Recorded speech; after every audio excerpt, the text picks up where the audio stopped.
ছাত্ররা, আজকে আমি তোমাদের পরমাণু অণু রাসায়নিক বিক্রিয়া চ্যাপ্টারটির পঞ্চম পর্ব পড়াবো এবং এই পর্বের সাথেই আমাদের চ্যাপ্টারটি শেষ হবে। দেখো, পঞ্চম পর্বে আমাদের বাকি রয়েছে রাসায়নিক বিক্রিয়া এবং তৎসংলগ্ন কিছু বিষয়, রাসায়নিক বিক্রিয়ার সাথে যুক্ত কিছু বিষয়, সেগুলোই আজকের পার্টে আমরা পড়ব। প্রথমত, রাসায়নিক বিক্রিয়া আমরা কাকে বলি দেখে নেওয়া যাক তাহলে একটু। রাসায়নিক বিক্রিয়া হলো যে প্রক্রিয়ায় কোনো পদার্থ এক বা একাধিক নতুন ধর্মবিশিষ্ট পদার্থে সম্পূর্ণরূপে বিয়োজিত হয়। অর্থাৎ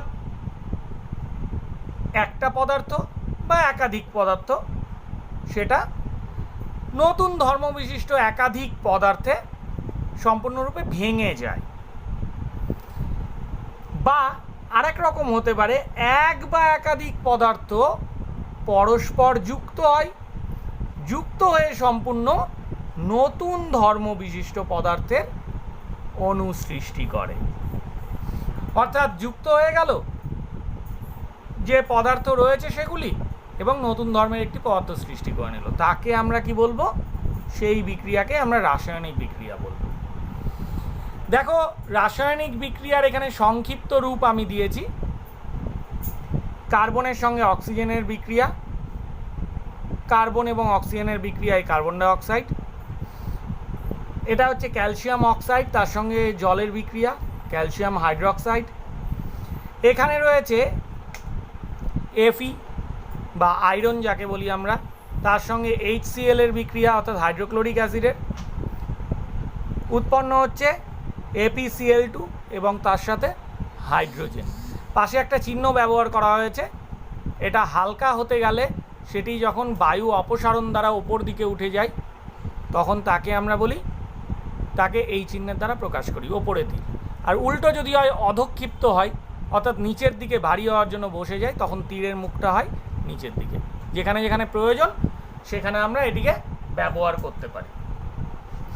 এবার দেখো, রাসায়নিক বিক্রিয়া সম্পর্কে তাহলে আমরা জানলাম কি এখানে একাধিক পদার্থ যুক্ত বা বিযুক্ত হতে পারে, তার দ্বারা নতুন ধর্মবিশিষ্ট পদার্থ আসে। তো রাসায়নিক বিক্রিয়ার বৈশিষ্ট্যগুলো তাহলে আমরা এই সংজ্ঞাটা থেকেই পেয়ে যাচ্ছি। কি কি বৈশিষ্ট্য পাচ্ছি দেখো। সেই বৈশিষ্ট্যগুলোর মধ্যে প্রথম যেটা পেলাম সেটা হলো বিক্রিয়ায় যে বিক্রিয়ক পদার্থ, অর্থাৎ যারা বিক্রিয়ায় অংশগ্রহণ করে তাদেরকে বিক্রিয়ক পদার্থ বলি আমরা। আর যারা বিক্রিয়ার ফলে উৎপন্ন হয় তাদের বিক্রিয়াজাত পদার্থ বলি। তাহলে দেখো, বিক্রিয়ক পদার্থের সম্পূর্ণ ধর্ম লোপ পেয়ে যায়, অর্থাৎ যারা বিক্রিয়ায় অংশ নিয়েছে তাদের ধর্ম লোপ পেয়ে গেল এবং নতুন ধর্মের পদার্থ সৃষ্টি হলো। এখানে বলাই হয়েছে নতুন ধর্মবিশিষ্ট পদার্থ। তারপরে দেখো, রাসায়নিক বিক্রিয়ায় এক ধরনের পদার্থ অন্য ধরনের পদার্থে পরিণত হয় এবং তার ভরও অপরিবর্তিত থেকে যায়। যেহেতু রাসায়নিক বিক্রিয়ার সমস্ত কিছু একই থাকে, শুধু একটি থেকে নতুন ধর্মবিশিষ্ট অন্য একটি পদার্থ সৃষ্টি হয়, তার জন্য এক ধরনের পদার্থ অন্য ধরনের পদার্থের সৃষ্টি হয়।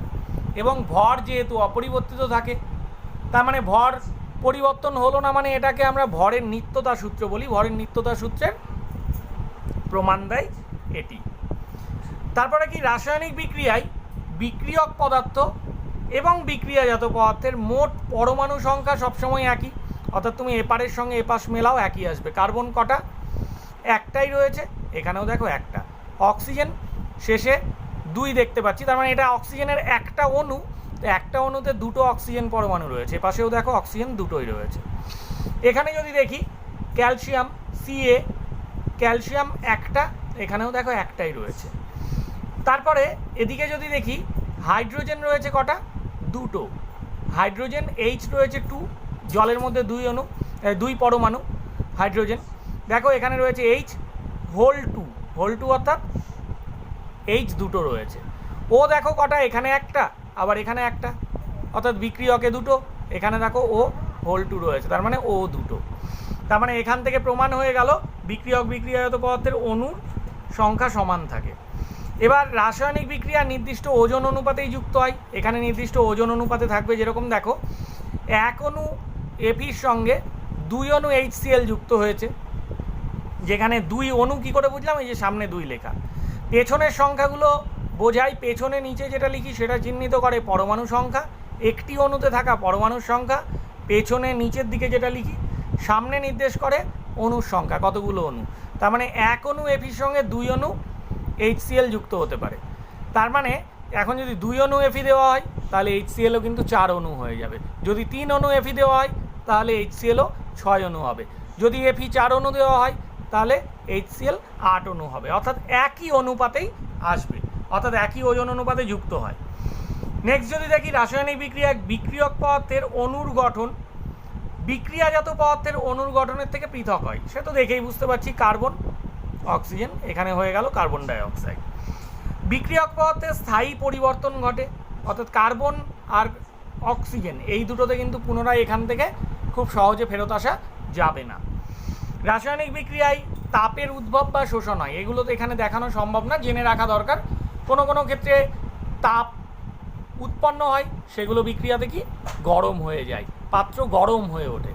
আবার কিছু কিছু ক্ষেত্রে দেখতে পাবে যে উল্টো ঘটনা, অর্থাৎ তাপ শোষিত হবে, সেখানে ঠান্ডা হয়ে যাবে। রাসায়নিক বিক্রিয়া চলাকালীন রঙেরও পরিবর্তন হয়, গ্যাস নির্গমন হয়, অধঃক্ষেপণ, তাপমাত্রার পরিবর্তন ইত্যাদি ঘটনাও কিন্তু ঘটে থাকে। রাসায়নিক বিক্রিয়া একটি পারমাণবিক ঘটনা, যেহেতু পরমাণু অণুর মধ্যে আদান প্রদানের মাধ্যমে নতুন বৈশিষ্ট্য সৃষ্টি হচ্ছে। তাহলে দেখো, বিক্রিয়ক এবং বিক্রিয়াজাত পদার্থ আমি আগেও বললাম। বিক্রিয়ক বললাম কি, যারা বিক্রিয়ায় রাসায়নিক বিক্রিয়ায় অংশ নেয়। যেমন দেখো ওপরের বিক্রিয়াগুলো যদি দেখি, কার্বন অক্সিজেন, কার্বন অক্সিজেন অংশ নিয়েছে, কার্বন অক্সিজেন হলো বিক্রিয়ক পদার্থ। আর বিক্রিয়াজাত করা, যারা বিক্রিয়ায় উৎপন্ন হয়, তাহলে বিক্রিয়াজাত কি, কার্বন ডাই অক্সাইড সমান চিহ্নের পাশে দেখো এই যে কার্বন ডাই অক্সাইড বিক্রিয়াজাত। আবার দেখো ক্যালসিয়াম অক্সাইড, জল, এরা হলো বিক্রিয়ক, এই যে দেওয়া আছে ক্যালসিয়াম অক্সাইড এবং জল হলো বিক্রিয়ক পদার্থ। আবার দেখো এখানে CaOH2 ক্যালসিয়াম হাইড্রোক্সাইড, সেটি এই যে বিক্রিয়াজাত পদার্থ। একই রকম তৃতীয়টিও। এবার দেখে নেওয়া যাক রাসায়নিক সমীকরণ। দেখো রাসায়নিক সমীকরণ আমরা কাকে বলি? রাসায়নিক বিক্রিয়াকে, এই যে আমরা জাস্ট পড়লাম রাসায়নিক বিক্রিয়া, একেই যদি আমরা চিহ্ন সংকেতের সাহায্যে সংক্ষেপে প্রকাশ করি, যেখানে বিক্রিয়ক এবং বিক্রিয়াজাত পদার্থের যে পরমাণু, সেই পরমাণুর মধ্যে সমতা বজায় থাকবে। এই যে কিছুক্ষণ আগে দেখালাম দুপাশে সমান, সেই সমতা বজায় থাকবে এবং সংক্ষেপে প্রকাশ করা যাবে, তাকেই আমরা বলবো রাসায়নিক সমীকরণ। রাসায়নিক সমীকরণে কার্বন এবং অক্সিজেনের বিক্রিয়ায় কার্বন ডাই অক্সাইড রয়েছে, এই রাসায়নিক সমীকরণে সংক্ষেপে প্রকাশ করা হলো। রাসায়নিক বিক্রিয়ার আরও কিছু বিষয় জানা দরকার। আমি তাপ উৎপন্ন হয় এবং তাপ শোষণ হয়, দুটো বিষয় যেরকম বলেছি, এরকম রাসায়নিক বিক্রিয়ার প্রকৃতি অনুসারে কী ধরনের বিক্রিয়ক আছে, বিক্রিয়াজাত উৎপন্ন হয়েছে, তার ভিত্তিতে আরও 4 ভাগে ভাগ করা যায়। প্রত্যক্ষ সংযোগ বিক্রিয়া বা সংশ্লেষণ বিক্রিয়া, বিয়োজন বিক্রিয়া, প্রতিস্থাপন বিক্রিয়া, বিনিময় বিক্রিয়া। এবার দেখো প্রত্যক্ষ সংযোগ কাকে বলা হয়? প্রত্যক্ষ সংযোগ, সংযোগ মানে কি, যুক্ত হয়ে যাওয়া, অর্থাৎ 2 বা ততোধিক পদার্থ যারা পরস্পর যুক্ত হয়ে যায় এবং নতুন একটা যৌগ তৈরি করে নেয়, তাকেই আমরা বলি কি, তাকেই বলি প্রত্যক্ষ সংযোগ বিক্রিয়া। যেখানে দেখো এখানে 2Mg তার সঙ্গে O2 যুক্ত হয়েছে, 2Mgও উৎপন্ন হয়েছে, অর্থাৎ Mg আর O2 যুক্ত হয়ে গিয়ে এটা হয়েছে। দেখো এখানে আরও একটা জিনিস লক্ষ্য করো, Mg কয় অণু এসছে? 2 অণু, দেখো 2 অণু। আর অক্সিজেন একটাই অণু এসছে, কিন্তু একটা অণুতে কটা অক্সিজেন আছে? 2টো অক্সিজেন পরমাণু আছে, এই যে 2টো অক্সিজেন পরমাণু, দেখো এখানে 2টো। এই যে অক্সিজেন আগে লেখা হয়েছে মানে আগেরটা কিন্তু সবার জন্যই প্রযোজ্য, কিন্তু পিছের মানটা শুধু নিজের জন্য প্রযোজ্য। অর্থাৎ এখানে যদি MgO2 লেখা থাকতো তাহলে কিন্তু 2টা, পেছনের 2টা শুধু ওর জন্য প্রযোজ্য হতো, এমজির জন্য প্রযোজ্য হতো না, কিন্তু সামনের মান দুজনের জন্যই প্রযোজ্য হয়। এবার দেখো দ্বিতীয় প্রকার বিক্রিয়া, যেটাকে বলে বিয়োজন বিক্রিয়া। এখানে দেখো অর্থাৎ যদি প্রত্যক্ষ সংযোগ যদি যুক্ত হওয়া হয়, বিয়োজন কি ভেঙে যাওয়া, একাধিক মৌলে ভেঙে যাওয়া। এখানে রয়েছে CaCO3 ক্যালসিয়াম কার্বনেট, কি হলো ভেঙে গেল, ভেঙে গিয়ে ক্যালসিয়াম অক্সাইড উৎপন্ন করলো আর কার্বন ডাই অক্সাইড উৎপন্ন করলো। এবার লক্ষ্য করো ক্যালসিয়াম এক অণু, আমি কিন্তু সাথে সাথে এটাও বলছি, যেহেতু বৈশিষ্ট্যে আলোচনা করেছি দুপাশ মেলানোটা বলে দিচ্ছি। সমান চিহ্নের দুপাশে সব অণু সংখ্যা সমান হয়, পরমাণু সংখ্যা, অণু নয় পরমাণু সংখ্যা। Ca একটি, Ca একটি, C তারপরে রয়েছে দেখো C একটি, এখানে C রয়েছে একটি, তখন কিন্তু এই C কে আবার ধরে নিও না, এটা Ca আছে, এটা C একটি। ও আছে তিনটে, তিন পরমাণু। এবার দেখো একটা এখানে, দুটো এখানে, 2 1 3, দুপাশ মিলে গেল। 3 নাম্বার দেখো, এবার পড়ানো হচ্ছে প্রতিস্থাপন বিক্রিয়া। প্রতিস্থাপন অর্থাৎ কোনো কিছুকে যার মাধ্যমে প্রতিস্থাপিত করা হয়। দেখো এখানে বলেছি যৌগের কোনো অনুমধ্যস্থ পরমাণু বা কোনো মূলক অন্য কোনো মৌল বা মূলক দ্বারা যখন প্রতিস্থাপিত হয়, অর্থাৎ একজন বেরিয়ে যায় পরিবর্তে আরেকজন ঢুকে যায়, তাকে আমরা বলি প্রতিস্থাপন। অর্থাৎ এই ধরনের বিক্রিয়াকে বলা হয় প্রতিস্থাপন বিক্রিয়া। দেখো Fe + CuSO4, এখানে Cu প্রতিস্থাপিত হবে কার দ্বারা, Fe দ্বারা। দেখো এ পাশে এসে কি হয়েছে, ছিল CuSO4 হয়ে গেল FeSO4, অর্থাৎ Cu কে প্রতিস্থাপিত করলো Fe এবং FeSO4 গঠন হয়ে গেল। আর Cuটা কি হলো, Cu দেখো বেরিয়ে আলাদা হয়ে গেল Feর মতো। যেহেতু Feর মতো আলাদা হয়ে গেছে, এটা নিচের দিকে তীর অধক্ষিপ্ত হবে, ধাতু যেহেতু অধক্ষিপ্ত হবে, নিচের দিকে বসে যাবে, অধক্ষেপ পড়ে যাবে। তারপরে আসছি চতুর্থটি, অর্থাৎ বিনিময় বিক্রিয়া।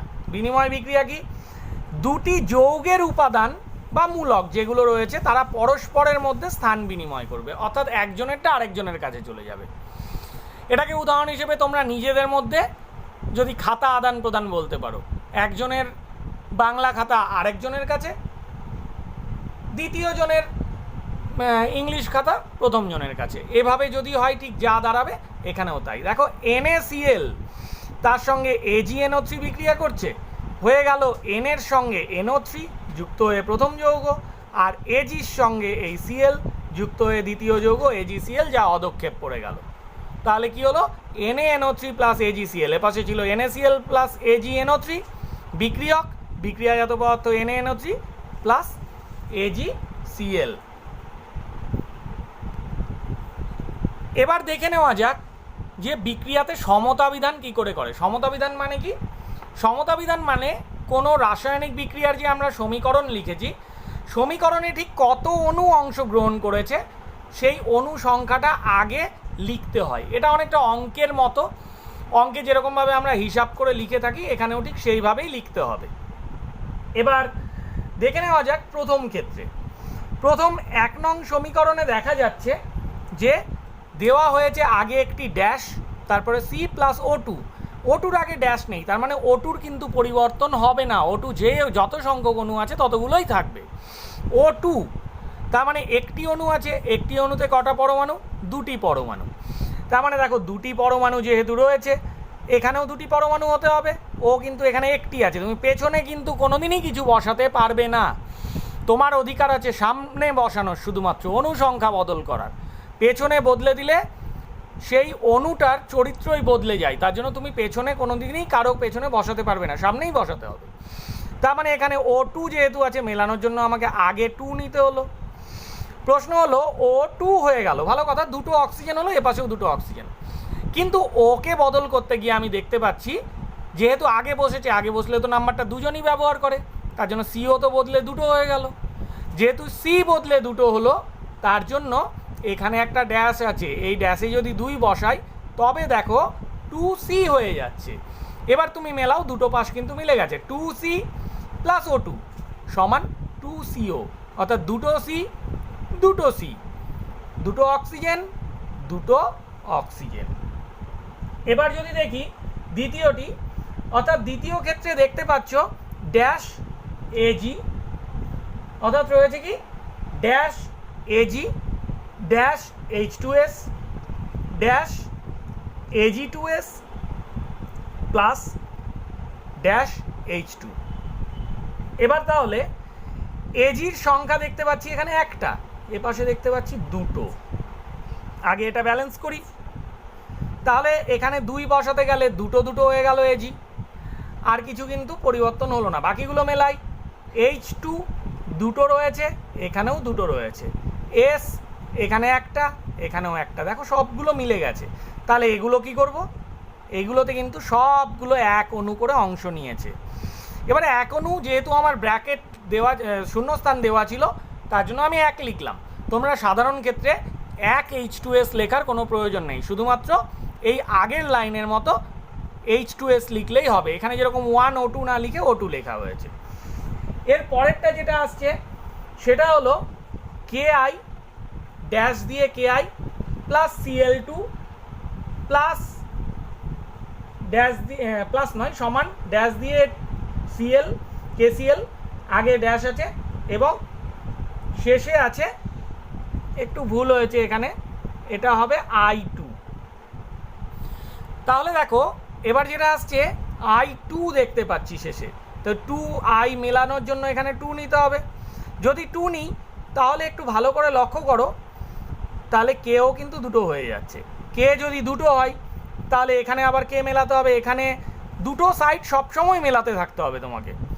এখানে এলো 2K, দেখো 2K বানাতে গেলাম আবার Cl হয়ে গেল দুটো, দেখো Cl দুটো, এখানে কিন্তু Cl দুটোই রয়েছে। তাহলে এখানেও এক বসে গেল, এখানেও এক বসে গেল, যেগুলো না বসালেও চলে, শূন্যস্থানের জন্য লেখা হলো।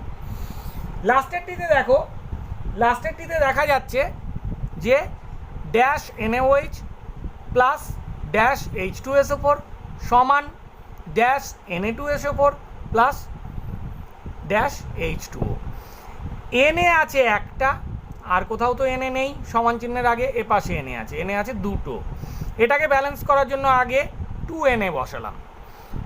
2Na করার জন্য দেখো ও সংখ্যা বেড়ে হয়ে গেল 2, আবার এখানে রয়েছে 4, মানে 6টি, এখানে দুটো আর এখান থেকে 4টি, তার মানে 6টি।